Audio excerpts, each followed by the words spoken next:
మాజీ మంత్రి జోగి రమేష్ నివాసంలో ఏసీబీ తనిఖీలు చేస్తుంది. అగ్రిగోల్డ్ భూముల వ్యవహారంలో ఆయన ఇంట్లో అధికారులు తనిఖీలు చేస్తున్నారు. ఇబ్రాహీంపట్నంలో ఆయన నివాసంలో మంగళవారం ఉదయం నుంచి సోదాలు జరుగుతున్నాయి. దీనికి సంబంధించిన పూర్తి వివరాలు తెలియాల్సి ఉంది. వైసీపీ మాజీ మంత్రి జోగి రమేష్ కుటుంబం అగ్రిగోల్డ్ భూములు చెరబట్టింది. సిఐడి స్వాధీనంలో ఉన్న భూములను దర్జాగా కబ్జా చేసి అప్పనంగా 5 కోట్ల పైచీలకు సొమ్ము చేసుకున్నట్లు ఆరోపణలున్నాయి.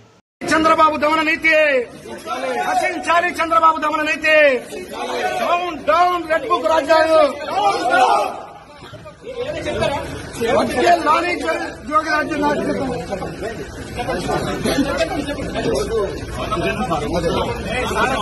ఎలా సార్ ఎలా చూస్తారు? మీరు నిజంగా ఈ భూమి అక్రమాలు పాల్పడ్డారా?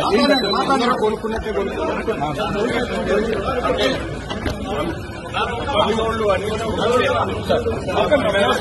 మేము అలాగే అన్నాం. ఈనాడు పేపర్లో వాళ్ళు ప్రకటించి అమ్మారు, మేము కూడా ప్రకటించాము.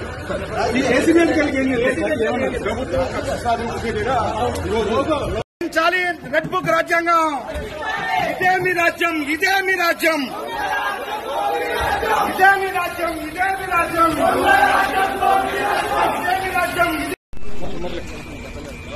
అమెరికాలో చదువుకొని వచ్చాడు, ఎంఏ చేశాడు, డిలాయిట్ లో జాబ్ చేసుకుంటాడు. అసలు అమాయకంగా ఎటువంటి తప్పు చేయనటువంటి మా కుటుంబాన్ని నా మీద కక్ష ఉంటే ఉండొచ్చు చంద్రబాబు నాయుడు గారు, నా మీద కక్ష ఉంటే ఉండొచ్చు లోకేష్. ఎగిరిగోల్డ్ ఏంటి బాబు? ఎగిరిగోల్డ్ ఆస్తులు ఆల్రెడీ అటాచ్మెంట్ లో ఉన్నాయి.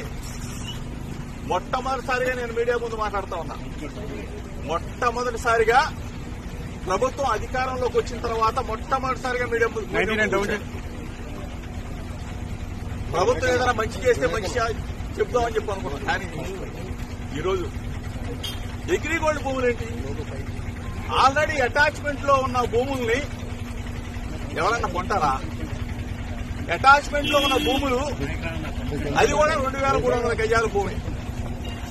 ఆ 2,300 గజాల భూమిని ఈనాడు పేపర్లో పబ్లిష్ చేసిన తర్వాత మా బాబాయ్ గారు, నా కుమారుడు ఏ విధంగా అయితే మనం కొనుగోలు చేస్తామో అట్లానే కొనుగోలు చేసి రిజిస్ట్రేషన్ చేసిన తర్వాత అది మళ్ళా వేరే వాళ్ళకి అమ్మటం జరిగింది. అంటే ఏ విధంగా అయితే మనం భూమిని కొని అమ్ముతామో అట్లానే అది వాళ్ళు మా దగ్గర నుంచి కొనేటప్పుడు కూడా ఈనాడు పేపర్లోనే పబ్లిష్ చేయించుకొని సర్వే చేయించుకొని అధికారులు ఇచ్చిన రిపోర్ట్ ఆధారంగా సబ్ రిజిస్ట్రార్ గారు రిజిస్ట్రేషన్ చేసి వాళ్ళకి అప్పచెప్తే ఎంతకన్నా దుర్మార్గం ఎక్కడన్నా ఉంటుందో చంద్రబాబు నాయుడు గారు. దయచేసి నేను మిమ్మల్ని అడుగుతా ఉన్నా, నా మీద కక్ష ఉంటే నా మీద తీర్చుకోండి. అంటే అభం శుభం తెలియని నా కుమారుడి మీద అమెరికాలో చదివి వచ్చాడు, ఎంఏ చేశాడు, డిలాయిట్ లో జాబ్ చేస్తున్నా నా కుమారుడి మీద మీరు తీర్చుకునే కార్యక్రమం చేయటం న్యాయమేనా? మీకు ధర్మమేనా అని అడుగుతా ఉన్నా. దయచేసి ఆలోచన చేసుకుని అడుగుతా ఉన్నా.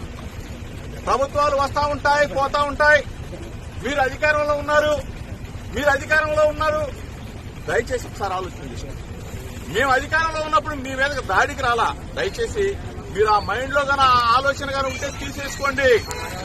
ఆనాటి ముఖ్యమంత్రి జగన్మోహన్ రెడ్డి గారి మీద అయ్యన్న పాత్రుడు గారు చేసిన విమర్శల్ని నానా బూతులు తిట్టిన తర్వాత మీ ఇంటికి వచ్చి ఒక పెద్ద మనిషికి నిరసన తెలియజేయడానికి వచ్చాను తప్ప మీకు చెప్తే ఈ వ్యవస్థని మారుస్తారేమో.